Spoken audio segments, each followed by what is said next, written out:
So I want to talk about a little bit of my history. I'm a third generational jeweler and entrepreneur. My grandfather was a jeweler, my dad was a jeweler, and I'm a jeweler. So my grandfather was a jeweler back in old Armenia before genocide. Late 1800s, he was a jeweler. He was from a town called Sepastia. And when that town was pushed out, all the people was living in there, he was forced to leave the town.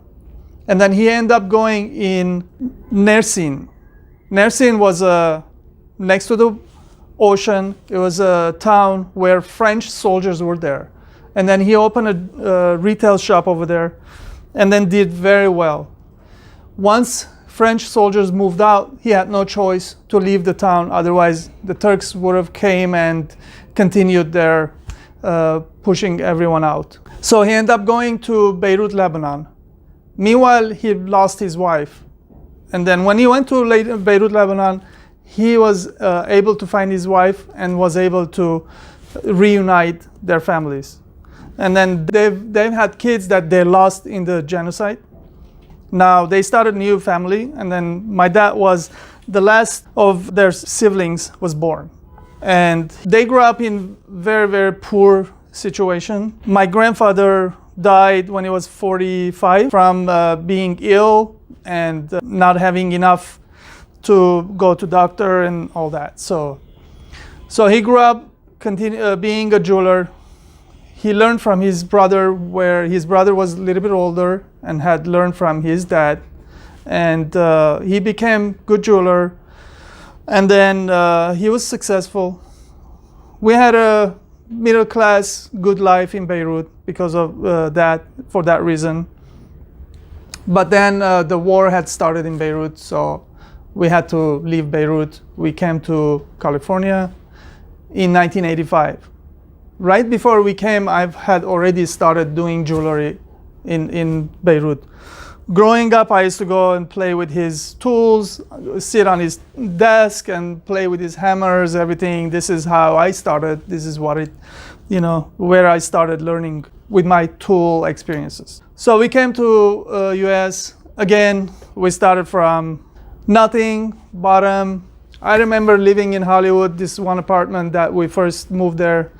We were living 2-room, small apartment, five of us, and then sleeping on the ground. We had no bed. I remember 2 a.m. in the morning, going to the kitchen, open the light. There was thousands of roaches everywhere. That's how we started. That's where we lived, and that was almost 1.5 years of life. That's how I did it.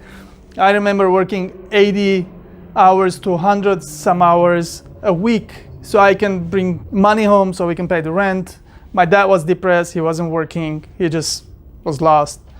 My brothers were going to school. I said, you know what? He kept on saying, let's go back to Beirut. I said, forget it. I'm not going back to Beirut. I'm going to do whatever it takes. I was 15, 16, 17 years old those years. Was working 100 hours a week, a week, and it was long hours.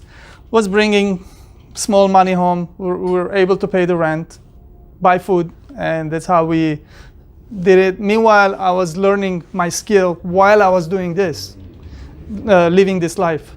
1991, I became pretty good jeweler. Hearing from my dad, hearing the stories behind, and implementing all those stories, and then taking the burden on me to become this jeweler that it's always been in the family line.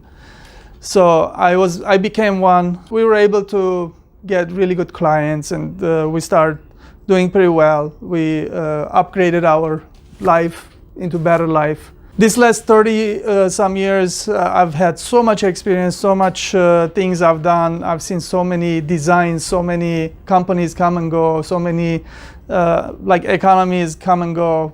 Change of white gold was popular, yellow gold was popular, 14 karat was popular, 18 karat was popular. I've seen it all. I did manufacturing, I did retailing, I did wholesaling. I learned all the levels of the industry, how it works, what the customer expectation is, how I should finish the pieces where they can have the best results out of it, the best success out of making what I'm making. So today I have a company, I have amazing company, amazing employees, amazing surrounding. I've created this space where everyone is working together to get to the end goal that we all put it for us. That's what we're working towards, and the life continues. And every day we learn more. We don't stop. It's in the company, it's mandatory to learn skills, to learn to become better person, better version of you. And I expect that happening.